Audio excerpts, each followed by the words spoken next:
کوئٹہ سمیت بلوچستان کے مختلف علاقوں میں وقفے سے بارش اور ژالہ باری کا سلسلہ جاری ہے، جس کے باعث سردی کی شدت میں اضافہ ہو گیا ہے۔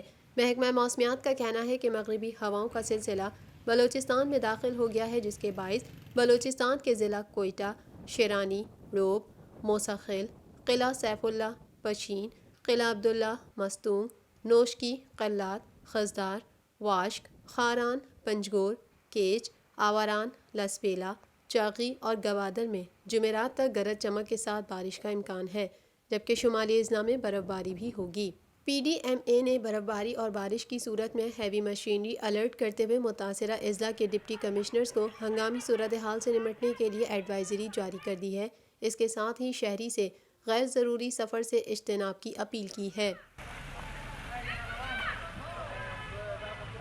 پاکستان بھر میں نمائندگان کا وسیع نیٹ ورک، ہر خبر جاننے کے لیے دیکھتے رہیے TNN TV۔